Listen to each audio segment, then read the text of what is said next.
Here we go again. Oh, no, not again.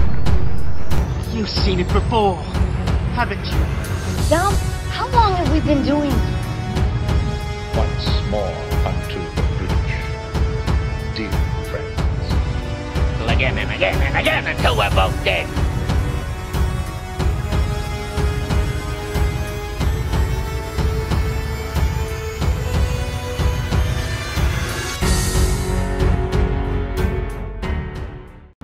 Hello and welcome to You've Seen It Before, movie reviews with connections in mind. Spider-Man Far From Home is the latest film in the Marvel Cinematic Universe. It is the first film since Avengers Endgame, so spoilers from here on out for Avengers Endgame in this setup.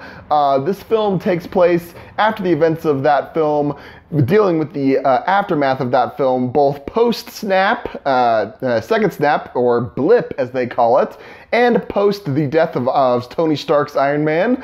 And this film shows Tom Holland's Peter Parker / Spider-Man dealing with his new role as theoretically being trying to live up to the image of being the next Iron Man, while also trying to deal with these understandable feelings of just wanting to be a normal kid again and go on a high school trip to Europe and confess his love to MJ. But Nick Fury, once again played by Samuel L. Jackson, hijacks his plan when he informs Peter Parker that there is a threat to the world posed by the beings known as the Elementals, and him alongside Jake Gyllenhaal's Mysterio are trying to team up and stop these elementals from destroying the world as we know it, and they enlist the help of Peter Parker in order to stop them. But of course, as always with these things, not everything is as it seems. Now, as I just said, there are obviously spoilers for Avengers Endgame there, but there will also be spoilers for Spider-Man Far From Home in this review. I will be trying to do my spoiler-free review beforehand, but notice there will be spoilers for Spider-Man Far From Home, as well as certain other films. I'll put a full list in the description below. So if you have not seen Spider-Man Far From Home yet, once I put up the spoiler sign after I do my spoiler-free analysis, feel free to stop the video and come back once you've seen those. So with this in mind, let's get into some spoiler-free thoughts on Spider-Man Far From Home. Is it a worthy continuation of the MCU quality-wise? Is it a good film post-Endgame? And is it worth seeing in the theaters? I would say yes to all of the above. This is definitely a fun film to see. Tom Holland as Spider-Man, as always, does a great job. His rendition of Spider-Man is definitely one of the better ones that I've seen. This film definitely answers all of those questions that you might think theoretically have post-Endgame, as far as how does the world recover after the blip, as they say, once everyone snaps, is half of all life in the universe, including half of all people on Earth, they are snapped away, and then they're suddenly restored 5 years later. What are the impact on that in society? How do these people go on living with that, moving on? How does Peter Parker fit in, and now in a world where not only is Tony Stark not around anymore. Not only is Captain America not around anymore, or at least Steve Rogers is not around anymore. It is only Sam Wilson. Thor is off somewhere with Guardians of the Galaxy. Who knows where? And now the world sees that Spider-Man is theoretically the last one of the Avengers left. We don't know where Scarlet Witch or Winter Soldier or anyone else in that world. So the world, Peter Parker sees himself struggling with these questions, and this film does a great job making us care about Peter Parker, as we always do.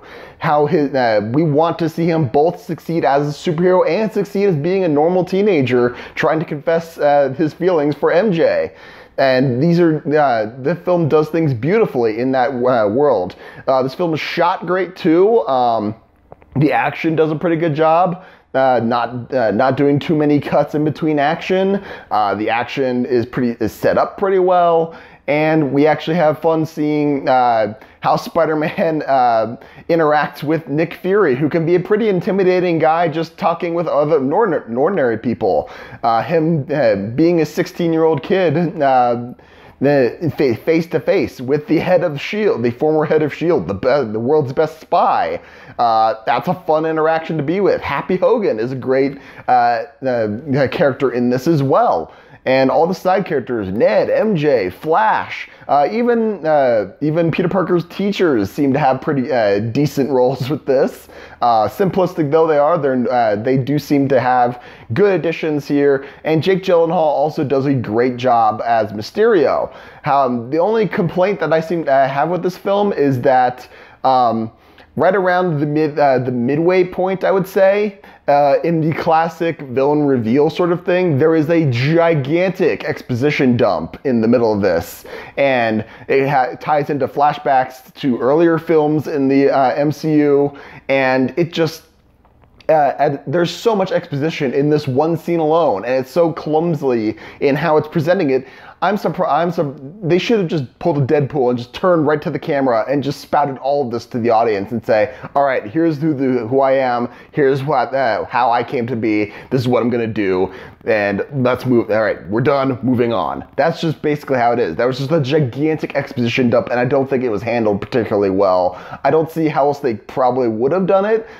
They probably should have tried to do a little bit better job in integrating that knowledge. It was necessary knowledge to have for explaining motivation, but it just came out so clunky, and that just didn't seem to work very well. But other than that, everything else seemed to work really well. And no spoilers here, but there is one cameo in the post-credit scene that I was very pleased to have, and they made the right call in making that. So there's a great cameo in the post-credit scene going forward. There are only 2 post-credit scenes, so be sure to stick around to the very, very end, as always with MCU films. But overall, I would say this is a fun, fun on-track sequel, worthy addition to the MCU. I'm not sure how the phases work anymore. I believe that this is technically either the first film in the MCU Phase 4 or the very last film in Phase 3. I do believe that Avengers Endgame is the last of Phase 3. That's how I've been counting them, but I've seen this Spider-Man Far From Home referred to as either the very last film in Phase 3 or the beginning of Phase 4. If it's the latter, then this is definitely a good sign for things to come, because I believe we have Guardians of the Galaxy 3, The Eternals, theoretically the Black Widow prequel movie coming up. All these things, this is a good sign for things to come. So definitely give this a watch in theaters. And if I was going to give this a letter grade, I would say this is definitely an A-. That gigantic clunky exposition dump definitely knocked it down a bit, but overall I would say this is a solid film, as with every of the MCU films. When the worst film in the MCU just is basically just a meh, that's a good sign that none of your films are terrible. So there's my spoiler-free thoughts on Spider-Man Far From Home. Now, as I said before, I'm gonna get into some spoiler-filled analysis on certain plot developments and character arcs in Spider-Man Far From Home that seem familiar and where you may have seen them before. So first off, there's the villain's plan. As it is revealed, Mysterio is the villain. Jake Gyllenhaal, Quinn or whatever, Quinn Beck, I believe. Yes, Quinn Beck. He was a former associate of Tony Stark, and his technology was co-opted by him, and he felt betrayed, and he felt that he needed to become the hero that people thought that people need in a post-Avengers world, and he is going to create that threat, even if it is fictitious, but then it rises to real casualties in the end. This would be familiar to anyone who's seen both Iron Man 3, who had a very similar plan with a former associate of Tony Stark having to create a threat that he can control so that he can own the face on the war on terror and control the threat from the sidelines, but also The Incredibles with Syndrome's plan to create a threat in a post-superhero world and then become the hero that people need him to be, theoretically. So there's that plan. That's basically the same. It's basically the same plan as Syndrome from The Incredibles with Mysterio here.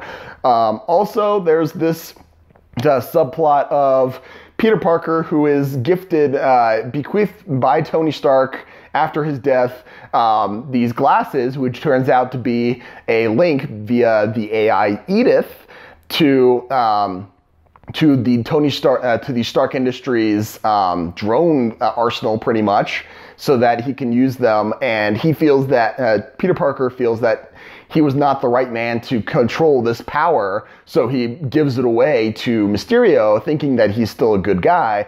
But when he figures out he's not, and have that moment of what have I done, he fights very hard to get this power back. I see that this is very similar to Ben Grimm's plot line for the first cinematic Fantastic Four, 2005, I believe, with Michael Chiklis as the Thing.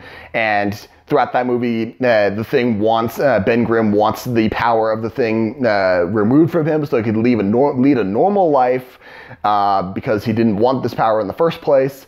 And then when he finds, when a threat comes up, then he has that typical "what have I done" realization. He goes back into the machine and re-becomes the Thing in order to take on Doctor Doom. So there's a comparison to be made there. And finally, there's also this subplot of Peter Parker trying to live up to being the next Iron Man, and he doesn't think that he can do it. And of course, being bequeathed Edith, this weapons technology, this great power that he has, having to live up to that responsibility.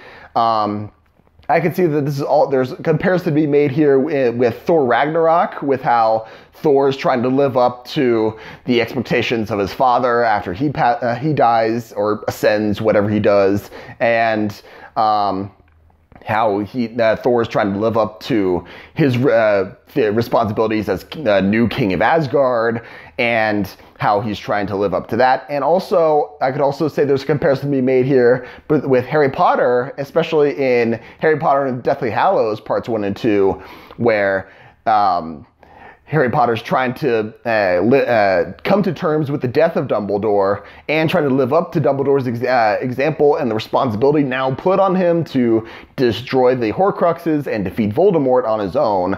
And also he's bequeathed the Sword of Gryffindor and how that works out, and all these things that his friends were bequeathed and how to use them properly. So there's a comparison to be made there as well. So those are just the main points of comparison that I found between Spider-Man Far From Home and things that have come before. I'm sure there are others I may have missed. Let me know in the comments down below. Thank you so much for watching, but what did you think of Spider-Man Far From Home? Did you like it? Did you not like it? What about my analysis? Do you agree? Do you disagree? And again, did I miss anything? I probably missed something out there. I have not seen all the movies. Let me know in the comments down below. Again, thank you so much for watching. I appreciate whatever audience I can get.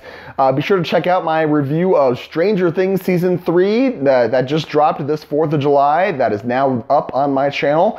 And be sure to look for my next movie review. It will probably be a while because the next movie review on my schedule will be Fast and Furious presents Hobbs and Shaw, which comes out August 2nd, I believe. So be sure to look for those. And if you like any of the videos I see here on my channel, this video or any of the videos, please give me a like, share, and especially a subscribe. I'd very much appreciate it. Again, thank you so much for watching, but just remember, there is nothing new under the sun, and yes, you have seen it before.